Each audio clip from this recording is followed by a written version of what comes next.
Hello again, everybody, and welcome to episode 14 of breaking a 1971 Topps Vending box from the Fritsch Vault.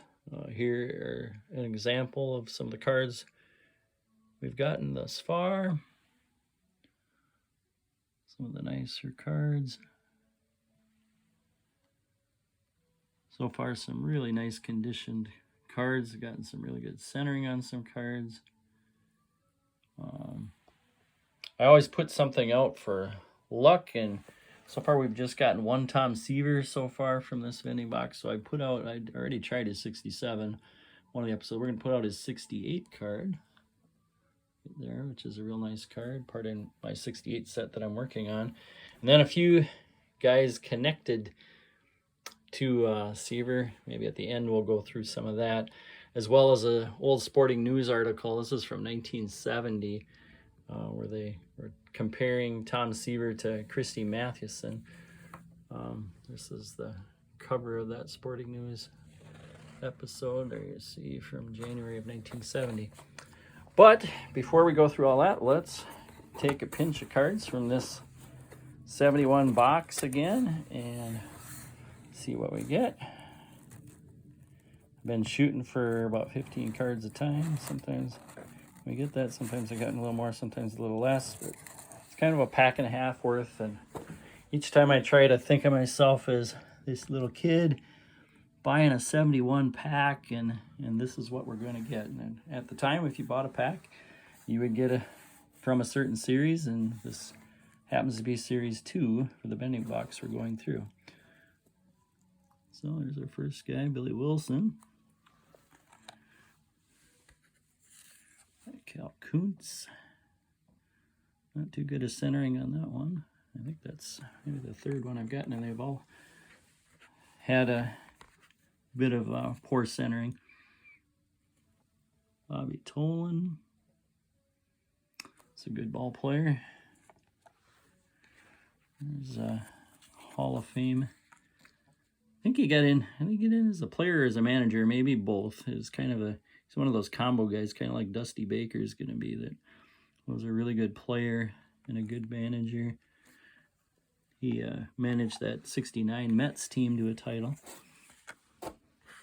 And a Jerry Moses. And some nice centering.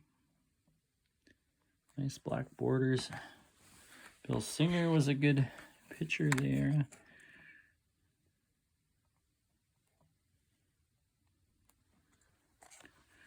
John Strohmeyer. The last Strohmeyer guy was one of the better conditioned cards I've seen out of here.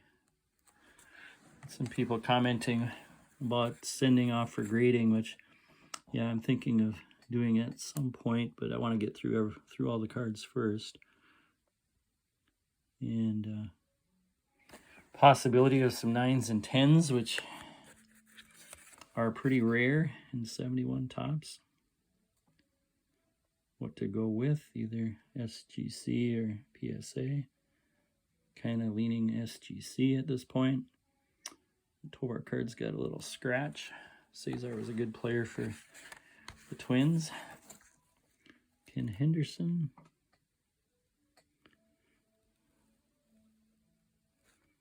Nice conditioned card of that center fielder. Yeah, looks like our last one is Dave Marshall. So again, I've had three in a row, I think, here of not having any of the big superstars come out of this draw, but still some really nice cards. So anyway, let's switch gears. Looking at this article, these are just fun to read, these Sporting News articles. I've got a friend, I don't have these, but I have a friend who has been loaning me some of these, and I read, it seems like, especially out of the baseball part of it, almost everything, just because it's so fun to read. This is where Tom Seaver, coming off his 69 year, since this is really 70, where he was named Man of the Year, and there he is with his wife Nancy. And then here's the part where they talk about comparing him to Christy Mathewson. You can see this is when Curt Flood's suit came out. A lot of articles about that. But anyway, comparing to Christy Mathewson, so here kind of digging out of my Hall of Fame collection. Here is a Christy Mathewson. That is a T205. Mathewson was one of the, probably him and Walter Johnson, the top pitchers of his era. They called him Big Six just because he was over 6 foot. He had a really good screwball, which that screwball I found out was learned. His manager, I'll show here, John McGraw, hired one of the top Negro League coaches and executives, Rube Foster. This actually comes out, this set was made by Larry Fritsch, kind of circling back to this being a Larry Fritsch vending box. But Rube Foster taught him the screwball on top of his already good fastball and curveball. Helped him to dominance. He's the only pitcher ever to pitch 3 complete game shutouts in a World Series. Did that, I believe, it was around 1914. And interestingly, he came to the New York Giants from the Cincinnati Reds, and he was traded for the guy who was probably the best pitcher of the era before Christy Mathewson, the 1890s, Amos Rusie, in the Hall of Fame. This is a 1895 Mayo cut plug card of Amos Rusie.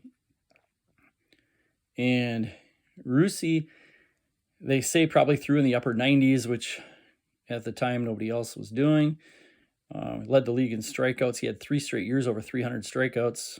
All 3 of those years, he also pitched over 500 innings, which is probably why his career didn't last real long. But in the 1890s, he was probably the top pitcher, top fastball pitcher. But at the end of his career, he was traded for Christy Mathewson. I think there was a few other players involved too, but so that got Mathewson to the Giants, and the previous best Giant pitcher ended his career with the Reds. I think just played 1 more year. And then interestingly, the end of Mathewson's career, he got traded back to the Reds along with this guy, Eddie Rausch, who was probably the best player for the Cincinnati Redlegs in their 1919 year that they beat the White Sox. I kind of know part of the reason why they beat the White Sox. I'll push one really cool book to read here that I read on that with the Black. They're called the Black Sox because they threw the World Series, the Redlegs and the Black Sox. Eddie Rausch is kind of the main character in this book, but it's kind of talking about how good the Reds were and possibly would have won that World Series anyway. So it was a fun book to read. And one other little thing back on Christy Mathewson. Early in his career, he plunked a hitter, Huey Jennings, who ended up in the Hall of Fame, so it didn't ruin his career, but plunked him in the head with one of his fastballs, knocked him out. I mean, by knocked him out, not just out of games, but knocked him out for 4 days. Days, obviously, without helmets. But he came back, played with the Tigers, and had a really good career. So I think that's the end of my storytelling for today. Some cool cards. Not the best lot out of today, but hopefully we're going to pull a Seaver one of these next couple times. That Seaver right there. All right. Hopefully see you again next week. Thanks.